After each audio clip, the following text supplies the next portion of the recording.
Екінші тарау. Сенім байлыққа жеткізер екінші қадам. Сенім қалауыңызға жететініңізді елестету және сену. Сенім өзін-өзі иландыру принципі арқылы белгілі бір ойды үздіксіз қайталап түп санаға сіңіру. Көрнекілік ретінде осы кітапты оқу мақсатыңызды қарастырайық. Әлбетте мақсатыңыз материалдық емес, қалауыңызды физикалық баламасына, ақшаға айналдыру. Өзін-өзі иландыру мен түп санаға әсер ету туралы тарауларда баяндалған нұсқаулықтарды орындай отырып, сіз қалаған затыңызды алатыныңызға түп санаңызды сендіресіз. Сол сенім оны әрекет етуге итермелейді. Солай ол сізге нақты жоспар ұсынады. Бұрын болмаған сенімді тудырудың өзі өте қиын жұмыс. Оны қалыптастыруың да өз әдісі бар. Сенім де ақыл-ойдың бір күйі. Осы кітапта баяндалған 13 принципті, 13 қадамды меңгерген соң оны да дамыта аласыз. Табысқа жеткеніңізге кәміл сеніп, түп сананы соған иландыру, сенім эмоциясын ерікті түрде дамытудың біз білетін жалғыз әдісі. Кей адамның қылмыскерге айналу себебін қарастырыңыз. Сенімнің мәнін түсіне аласыз. Әйгілі криминалист оны былай түсіндіреді. Қылмыспен алғаш бетпе-бет келген адам одан жиіркенеді. Тағы бірнеше рет байланыста болса, оған еті үйреніп, шыдап жүреді. Ұзақ уақыт қылмыскерлер арасында қалған адам оны қабылдап, солардың ықпалына өтеді. Демек, көп ойлаған нәрсені қайта-қайта түп санаға жеткізесіз. Түп сана оны қабылдамасқа шарасы қалмайды. Қабылдаған күннен бастап оны физикалық баламасына айналдыруға тырысады. Сол кезде адам нақты жоспар құрып іске көшеді. Осыған орай мынандай тұжырым туады. Эмоцияға суарылған және сенімге қуат алған ойдың бәрі көп ұзамай физикалық баламасына айнала бастайды. Эмоция, яғни ойдың сезім араласқан бөлігі, ойдың жандандырып, тірілтетін, қозғалысқа енгізетін фактор. Сенім махаббат пен құмарлық эмоциясына ой түрткі болғанда екеуі қосылып ұлы істер тындырады. Сенім араласқан эмоциясы бар ой тезірек орындалады. Сенім араласқан ойдан туған түрткілер ғана емес, оң немесе теріс эмоция қосылған кез келген ой түп санаға жетіп оған әсер етеді. Сондықтан түп санаңыз өміріңізге оң ықпал ететін жағымды жайттарды қалай тез орындаса, өмірді талқандайтын теріс ойды да жылдам жүзеге асыра алатынын біліп жүріңіз. Мұндай біртүрлі құбылысты миллиондаған адам басынан өткеріп, оны сәтсіздік жолы болмау, тағдырдан таяқ жеу деп атайды. Өйткені сол миллиондаған адам кедейлік пен сәтсіздіктен көз ашпайтынына сенеді. Жоғарыда бір беймәлім күш оларды табысқа жетуіне жол бермейді және сол күшке ықпал ете алмаймыз деп біледі.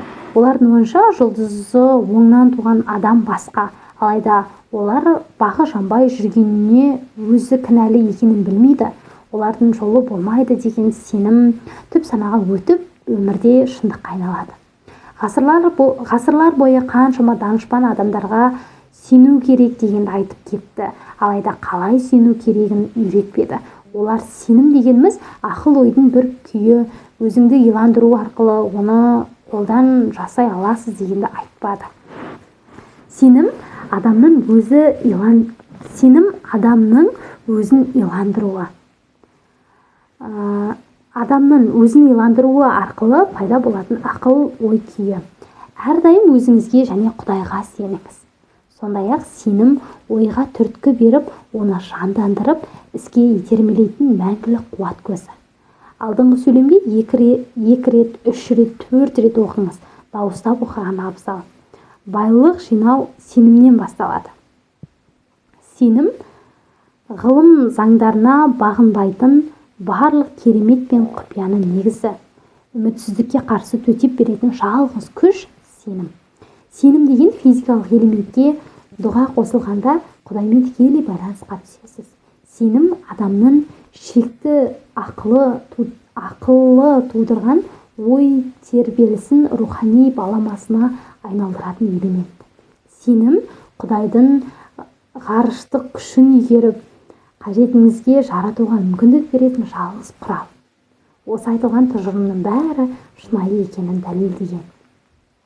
Теріс ықпалдан арылып, өміріңізді бір арнаға бағыттаймын деп шешім қабылдаңыз. Төменде өзіңізді сендіру формуласын бердік. Осы 5 аффирмацияны саныңызға сіңіріп, күнделікті өмірде қолданыңыз.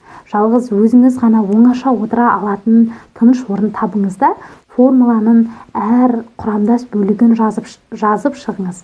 Сосын оны дауыстап оқыңыз және солай болатынына нық сеніңіз. Бірінші, өмірде алдыма қойған нақты мақсатым бар.